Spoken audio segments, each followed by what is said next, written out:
Yeah, I'll make a copy. Yep, no, I've got plenty. I have plenty. Cool. Plenty. Well, I need to go get a pen myself. Here, we're all getting out of the. No, yeah, you guys are fine. On the desk, so I didn't have to get in. Drawer. Okay, Braxton, introduce yourself. Yeah, so I'm Braxston Hughes with Westport Homes. We are a production builder in Indianapolis. We've got about 20 different communities kind of scattered around Indy. A lot of different locations, which is really nice. As we were kind of talking earlier about having some stuff in Plainfield. I'm actually based in Franklin Township, so kind of in your guys' neck of the woods. So Rick and I got together about 2 weeks ago, right? Something like that. And just talked about, kind of caught up, talked about new construction as it pertains to real estate. Some of the exciting things you guys are doing here with my agent. I mean, you guys are really doing some innovative stuff and really trying to get to that next level. So we'd like to help you guys learn more about the process, educate new construction. Obviously, inventory is low, which is kind of what we've been talking about this morning, as inventory not being that great. So one of the things that we've kind of discussed is registration of clients. So on your sheet, you'll see it's a why sell with Westport, easy as 1, 2, 3. So registering your clients is paramount. As we were talking earlier, I think one of the misconceptions is that buyers are truly willing or not willing to go new construction. I think as inventory continues to get tighter, you're going to see people go, I think I'll do new construction. And most of the time, they won't consider new construction because they're really scared of new construction. They get worried like, okay, well, do I need a construction loan? What's that process look like? It's more expensive. A lot of different objections when it comes to new construction, but if there's nothing used out there to buy, new construction is pretty much your only option. So what we want to do, what we've been trying to do, is go around to offices and educating on that process. So number one, like I said, is register your client with us. My it's not revolutionary thought, but it's a thought that I believe in, and it's not just exclusive to Westport, and this is to protect agents. I was an agent before I came to Westport, and Rick and I talked about this the other day. Get a list of, meet different home consultants with different builders. Have that book of references so that when you get a client, let's say in that Plainfield, Avon area, that they say, look, we're only looking for used inventory. You can also, in your back pocket, know, hey, I've got a couple neighborhoods, or 5 or 10 or 20 neighborhoods in this area. I'm going to send out an email to all of my reps in that area or reps around Indianapolis and say, hey, I've got a client, John Smith. Here's his number and address. Don't send him anything, but I want to register him. I have been working with him, because what we found is a lot of buyers are coming into new construction neighborhoods and going, yeah, I don't have an agent. They think it makes them some money, it saves them some money. They think they'll be better represented because there's a reputation that builders reps don't like agents. That's not the truth. That's not. There used to be a little bit of a stigma there back when things were really popping before the economy took a change. But now, things are a lot more transparent than they used to be, and Westport is certainly so. So the way you guys get paid is you would get 3%, and then we've got something called a Diamond Edge Club, where you get bonused per home you sell in the year, which is really nice. And getting used to that new construction process, I think, is really tough for agents too, is, okay, how do I get paid? How much do I get paid? And what does that process look like? So the first thing to do is protect that commissions by letting me know you've got a client. With Westport, we're lucky enough we can cross-sell. So if you've got somebody looking in the Plainfield, Avon area, and I'm down in Franklin Township, you just give me a call. I can send you a whole list of what we have available, what neighborhoods we have, and then instead of bouncing from consultant to consultant per neighborhood, you go, look, I know that Braxton and his team are going to take care of this whole thing from top to bottom. So that way the next time you have one, you go, I know that Braxton and his team are going to have this top to bottom. We've been through this before. And you're saying you're a cross-seller, you can go across communities. Yep. So one of the things, so some builders, and I can't speak for certain builders by any means, some builders do have reps that are transitional type consultants, if you will. So what they'll do is some of them are stuck in quadrants, is the best way to explain it. So there might be 6 different quadrants for that builder in Indianapolis. And that salesperson can only sell in their quadrant. What's nice about Westport is we can sell all over. So with trying to find people that you guys can build relationships with as far as new home consultants with different companies, keep that in mind too, as not everybody can cross-sell all around Indy like what we can. Let me highlight one more thing. Yes, please, Braxton, please. And I want to make sure everybody got that. Okay, for example, Candy, I call you up and I say, hey, I'm interested in looking at a house. Here's my phone number, here's my email. I need a new home. Okay, when do you register with Braxston? Right now. Exactly. That's the thing. And what he was saying there is have all your other reps do a blind carbon copy on your email to all your reps. Every one of them. You know, because what the buyers don't know how we get paid. Right. You know, Right. we'll go out there and we'll just walk into a brand new home community and we're not even thinking about Candy. Right. Well, Right. no, that happens, you know, Yeah. I mean, most definitely happens, and I Right. had a client, and I'm not gonna name the builder, but, you know, she reached out to me and said, you know, I have to have realtor representation, you know, Candy, you know, do you agree? The, builder's salesperson said, no way, but that was just that rep. Yeah. Because the other one down Greenwood took care of me. Yeah. Right, Exactly. right. You're exactly right, and I think that's where, you know, I know that those type of situations have happened with, you know, Westport and other agents. So I can't speak as if, hey, Westport is like, no, yeah, we'll throw you on a deal, because obviously, you know, there are still things that we have to abide by. The big thing that we always talk about, and you guys will hear about, I'm sure you remember, in real estate school is procuring cause, right? So procuring cause is a very, very big deal, especially in the builder world. Who brought them across the threshold? At the same time, I was an agent. I know the buyers go out and they shop. That's what they do. No, I mean, I totally get that. The emphasis was that, you know, she wanted realtor One to representation. yep, right, and they wouldn't put you on. No, they Yeah, wouldn't. yeah. And they told her, you don't need a realtor. Right. Well, in new construction, yes, you do. Yeah, very much so, very much so, and that's one of the things that we try to explain to buyers, especially. This is how we draw information out. You know, again, I hate the expression "buyers are liars." I think buyers don't know what they want. I think that's a better. It's not as clever as buyers are liars, but they don't know what they want. They don't understand what the next process is, what the next step is. So what you find is they'll step on toes. Because they don't know. So educating your client, getting them registered. So those are two big things. I love when somebody comes in with a business card from the realtor. You know, usually it's a stack of 20 or 30 of them, and they're holding them, trying to give you one because their agent has educated them. You walk into any place where you can buy a home, you give them my card immediately. And they do, and not everybody, of course, but I always shoot the agent a text and go, hey, thanks for doing that. Like, and usually it's met with, well, why are you thinking me? It was helping me. I'm like, no, because you're making my point. Like, it is possible to do. Buyers will listen to you. You give them a stack of cards. Not only are they going to give it out to the reps, but they're also going to be giving them out to friends too. So it's always good when you see somebody walk in with a bunch of cards. They're invested in their agent. The flip side of that is the client that's not invested in their agent. You've met them once. You've met them twice, you've maybe shown them 2 homes, maybe. They come into my model, they don't remember your name. I sell them a house even after trying to get out their agent, who are you working with? And they don't give me anybody, and yeah, you know, they're not on this deal. That I'm tied at that point. So when That agents makes want, sense. yeah, so when agents want to, and I get it, because I mean, you know, selling real estate's not an easy job. I mean, there's a lot of different factors that go on. You know, loyalty is not what it used to be. You know, I saw that in my just short 2 years of selling real estate. Inventory got tight. All of a sudden, people would start, you know, well, you can't show me this house today, so I'll go see it with someone else. It's like, well, I got other clients. Well, they'll drop you real quick. So same thing in new construction. But if you take and you immediately want to educate your clients in the different home styles, processes, ways to get a home, new construction being one of those, and then say, look, hey Braxton, I've got, you know, John and Joe Smith that they're going to be out and take a look at your house. Here's a heads up. I can protect you then. You know, if they want to buy a house, you don't even have to be there.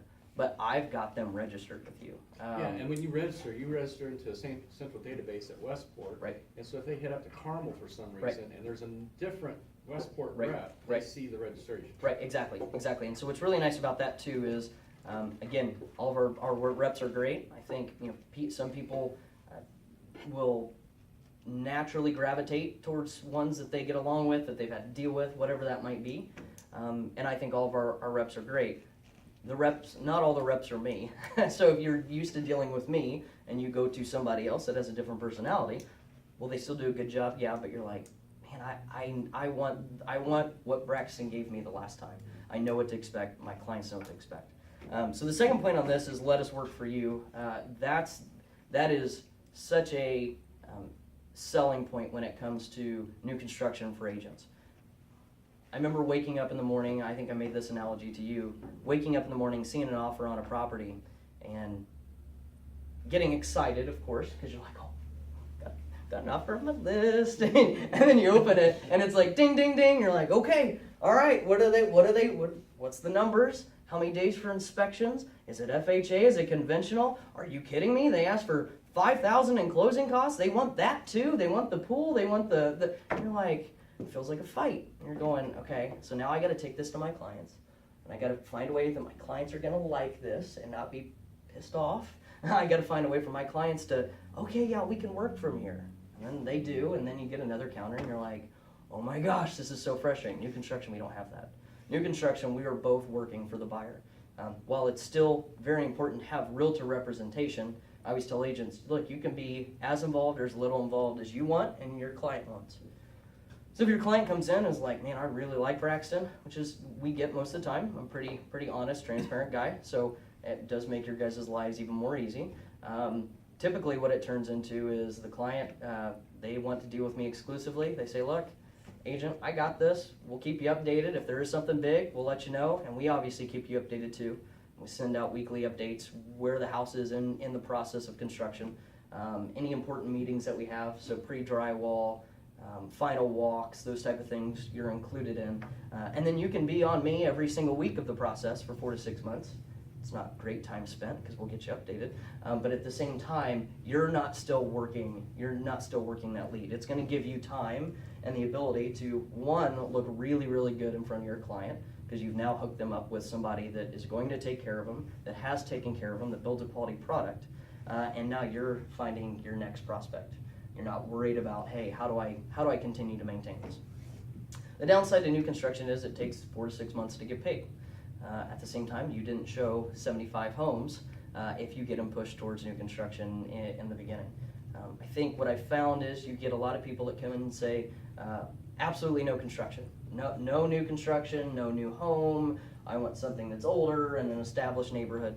I've heard it 1,001 times. When I went into the construction field, I was like, okay, this is different, because I want that lot with big mature trees and a home that is older, and until you buy one of those homes, you're like, wow, this is really expensive. I've put how much in updates? I've done this, I've done that. My living room is too small. Why do I have a formal living and a formal family and a dining room too? Like, I want an open man, I like the neighborhood. We don't like the house. So what I find is when you get people into new construction homes, their mind will change. They'll see a home site that they like, that they can envision themselves in. They see the low maintenance side of new construction. So in my community, we use LP Smart Side. We also, most of our fascia is brick. And then we use some different construction materials too that a lot of other builders don't use, and I'll send you guys some information on that. But people get into those neighborhoods and they go, I want this house. Like, I want to be inside my house. I think we look for homes with yards and beautiful settings because we don't want to look at the ugly pink countertops that I have and the blue toilet that matches the blue, tub. Like, you want to be inside your home and you want to enjoy the home. Not after you've put 20% down. Man, I put all the cash that I had down. I don't have cash now to come in and redo everything, especially at these prices, right? So new construction offers them a brand new home with warranties, and it also allows them the ability to pick all their colors. So whether it's an included item like laminate countertops, or they're going up to a granite or a quartz, they get to pick the color. Everything in that house gets to be theirs, and they save money. They're not worried about, hey, well, the furnace is 10 years old, what happens now? And so again, let us work for you. We will get them from that process all the way through to completion. And then in 4, 5, 6, 7 years, when they take and give you a call because they're ready to go to their next house, they'll be like, man, that agent was so good. because I've loved my home. It wasn't the agent that got them to the house, it was the quality product we built, but they're gonna associate that with Westport and with you guys. You got them pointed in the right direction, you got them registered, you handheld, you got them through their financing, but we are working towards that with you the entire time. Obviously, if we lose a sale, if you guys lose a sale, we lose a sale. So obviously, we're cultivating that all the way through. And then obviously getting paid 4 to 6 months is about what it takes to build a new construction home. But we also have specs too. So we've got quick move-in homes that we really, we've tried to do a really good job in the last couple of years of getting that ramped up. This year, even more so. Obviously, with inventory not growing, I'm trying to get as many quick move-in homes up, as possible. Right now, I've got 5 under construction. We sold most of them at the end of the year. So when we sell a spec, we build a spec, and most of those get listed through the BLC. We use a company called HMS, and the agent will be Marie Edwards. You don't talk to Marie. Oh, I know Marie. Yeah. Oh, do you? You won't talk to Marie. You won't talk to anybody. They'll just send your information over to me, and then it's my job to open the house. So we don't use Sentry Lock boxes or anything like that. We try to be present at most of the showings. I also know that agents may or may not like that. We try to be as diligent as possible of being there too, to answer any questions. Obviously, make sure that there's no misconceptions or understandings about new construction. So if you do see a Westport home listed, please give me a call. I'll get it open for you. It won't be a problem. So any questions? The ones, Blackthorn is Westport, correct? Mm-hmm. Okay, so when we saw those homes, the builder actually took us from house to house. Is that normal or Do you remember who it was? How long ago was it? a couple weeks ago? Probably, was it Steve Graziano? Kind of a Yes. big Brazilian Yes. guy? Yeah. So that's depends on the neighborhood, honestly. Depends on the neighborhood and the situation. So one of the things that we'll do is we'll just come take your clients. I mean, plain and simple. You call me and say, hey, look, they're wanting to see these 4 spec homes today, but man, I've got another agent wanting to show something. Yeah, I'll drive your clients around just like an agent. Again, working for that same common good. At the same time, if there's an agent involved, yeah, if the setting fits it. And I've also had agents tell me, look, you can show up, but please don't stick around. And I'm cool with that. I understand, different situations. Some, buying situations are a little more delicate than others, or people just don't like to go there. The house would get out of here.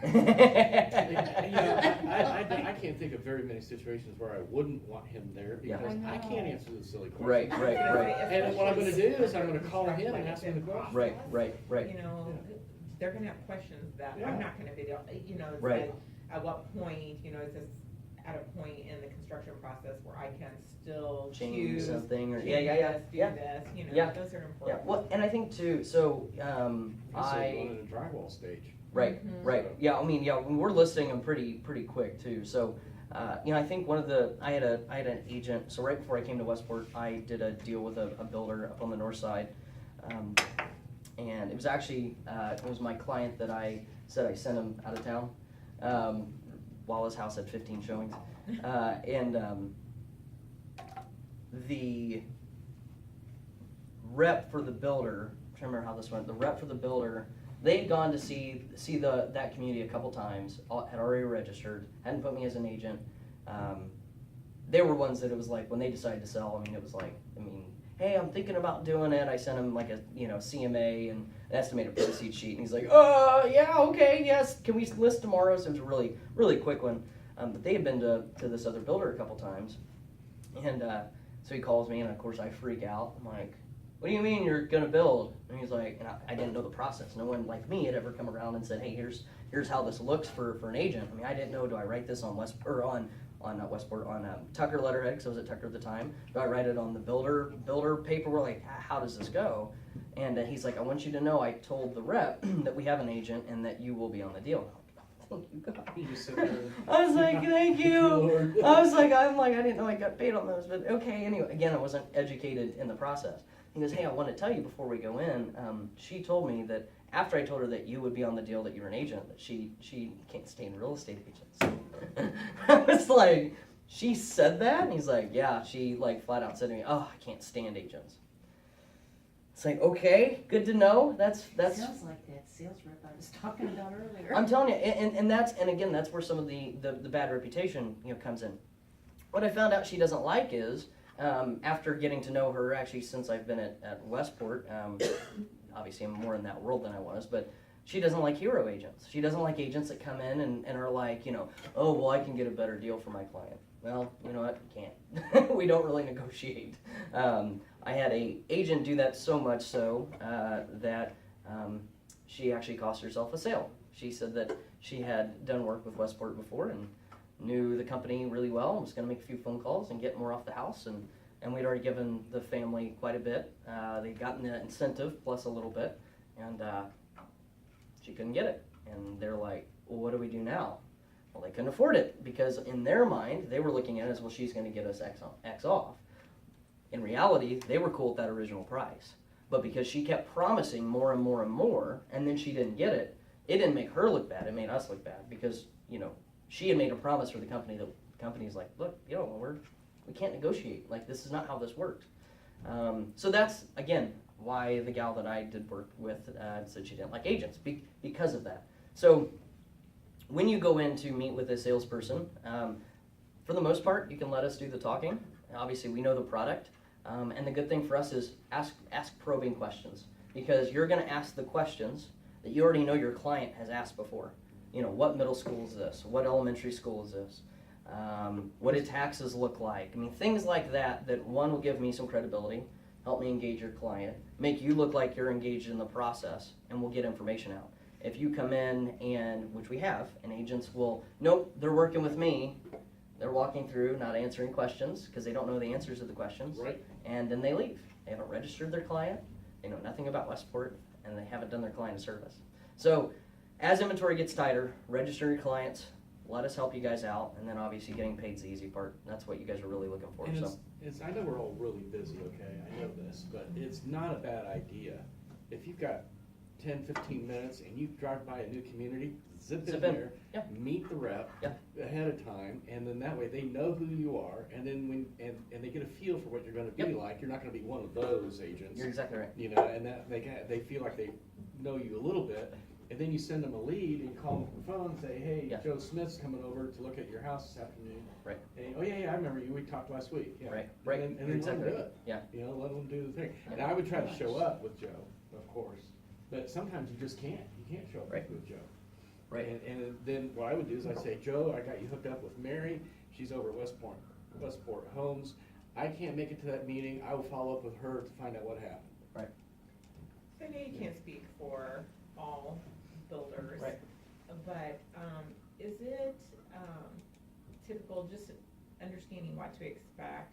So met with this one builder, and the house, it was a spec home. Okay. And she was wanting to make changes, and they wanted 50% down on the changes because of where they were at in the process. And the product, right. Is that typical, or? So it's builder by builder.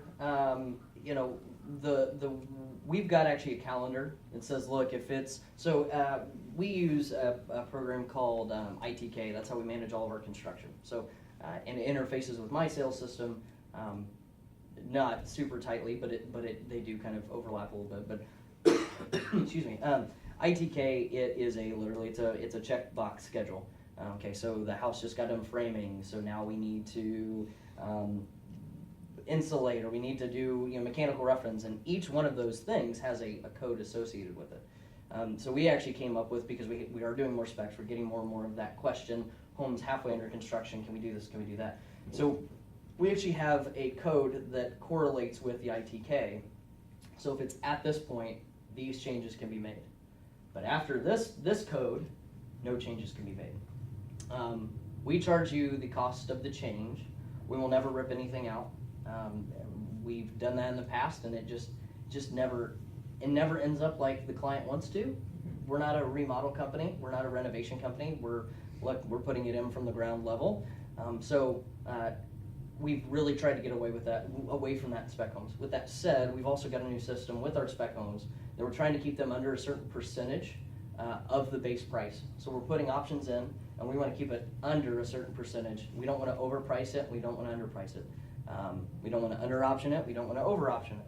We don't want to. So if a gas stove is a big deal for you, we're going to run a gas line to the stove area, and then, dependent upon where we come in our percentages, put in an electric cooktop. You're like, well, that makes no sense. Well, some people are terrified of gas. They can't cook with gas. They say, look, I can't do it. Other people are like, man, I'd really like to have gas. And they come in and you go, well, I've got both. Like, if you're scared of it, I've got electric. If you're not, I've got a gas line. Now you're going to have to maybe change your range. And sometimes, again, in the process, maybe we can make that switch for you. Not always, but sometimes. But again, we're trying to make those specs where you don't feel like you have to make changes or sacrifices. The other thing with specs is people will say, I have to be in the next 10, 20, 30 days. And you're like, okay, well, again, there's no inventory, so have fun with that. Respectfully, good luck. Yes? When you're talking about, changes and maybe upgrades, adding this or that, last month, actually 2 months ago, lost a build job because it appraised 30,000 less. Yeah. So with all that said, Yeah. I mean, a great question. That was shocking. Yeah. Because I felt like that with all of the studies that Yeah. based upon what was happening there, that that would have I never even gave it a second Yeah. thought. Yeah. So what do you guys have in place, or is it like, well, there really isn't anything in place, because if they want to make it the Taj Mahal, Right. you always have an Right. appraisal. So couple of different things with that. So one, it's on the consultant to try to do the best job to know, hey, don't option yourself out of this neighborhood. Right. We do a lot of cross selling, so we have to be very up to date with it when it comes to average prices in communities. With that said, not every salesperson is going to be great at that. Everybody has their weaknesses. Not everybody can cross sell. Not everybody does. You might be their first opportunity to cross sell, so they don't know. So first line of defense is us. With Westport, we've got a closing department. So unlike what you guys deal with, setting up title, getting keys in the road, I don't have to deal with that. Which is really odd to go from, oh my gosh, I got to handhold this thing the whole way. I've got to walk it all the way to the door. Set it, forget it. Set it, forget it. It's basically what I do.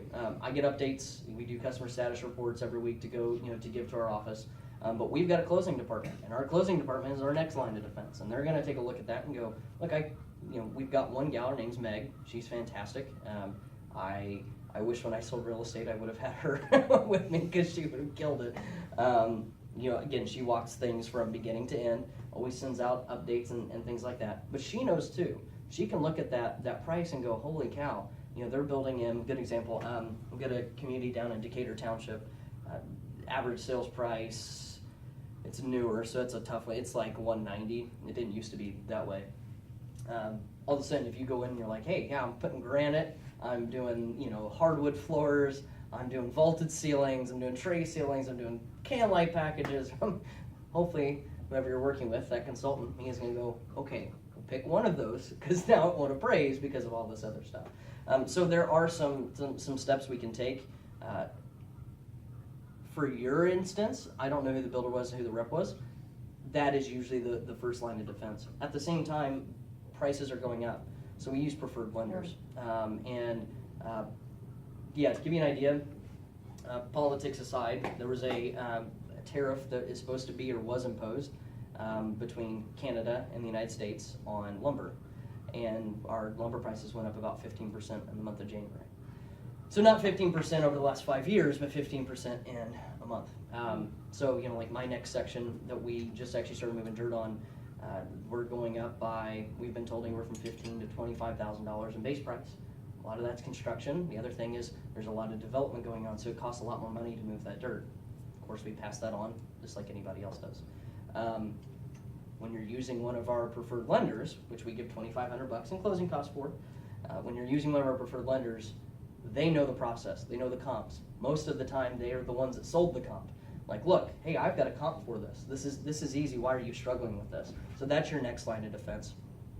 Is after that appraisal's come in, we have a good portfolio, if you will, of lenders that if we do struggle with one of those preferred lenders getting it approved and they can't work it out somehow, we'll send it off to somebody else and see if they can get it appraised. I mean, it's kind of what you do, just like in the existing market too. The next step is preparing your client for, hey, you're building a $330,000 house in a community that doesn't quite support that price. How long are you going to be there? Like, oh, well, I mean, this is our forever house. Okay, well, you got to realize that, you know, again, if they financially can, okay, you've set yourself up to live here for 10 to 15 years. Construction prices are only going up. Inventory is getting lower, and prices on existing inventory are going up. You're going to have the equity. You might be 30 grand upside down right now, and it's not an ideal situation. But what's your plan with this house? So again, we've got people that we're working with right now that are in that same boat, and it's like, look, this is your forever home. You've designed this top to bottom. We know it's not going to appraise. We actually ordered a pre-appraisal on it. So there's a couple different lines of defense as to why yours didn't get caught. That's tough. They flawed the appraisal, and it was a preferred lender. Really? They flawed it, but I mean, I felt bad. I mean, you know, the community, you know, not fully developed by any stretch, and you know, I wasn't even thinking in terms of. I mean, I trust the builder to say, hey, you know, that is just, we're now way beyond where we should be, and my clients broke up as a result of it. I mean, Oh, wow. Holy crap. It was. Well, that's awkward. That's horrible. Yeah, no kidding. I was so shocked. I just loved them. Yeah. And, anyway, I mean, it was just.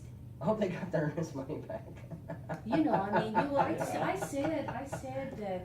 said to my client, I said, you know, it's real important, not only to you, but obviously the lender, that, you know, when you get that appraisal. Right. But I mean, I was so shocked. I mean, that wasn't my awareness. Would that have been, I mean, I maybe. wouldn't have done anything. I mean, I would think that the builder's got my back. That's on right, that. I thought, I never even stopped to think Yeah. about it. I mean, now, the Well, there's reps certain provide. things that I would say that I would detect right away. You want a Right. sound system in every room, hardwired in. I'm like, okay, well, wait a minute. Right. You know, there's Right. certain Well, things. no, that but, makes sense, yeah. But I think the builder had my back on that, Yeah. So Yes. speaking of earnest money, Yes, ma'am.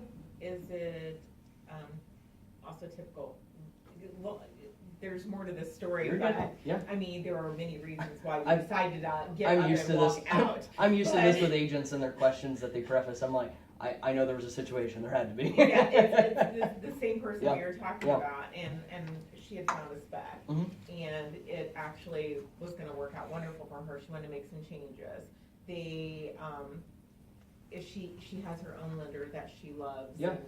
and so, you know, she understood that she wasn't gonna get the closing costs Yeah. and all of that, but then they wanted her to pay quite a bit more for earnest money Oh, because she you were wasn't armor, using a weren't you? corporate. Yeah.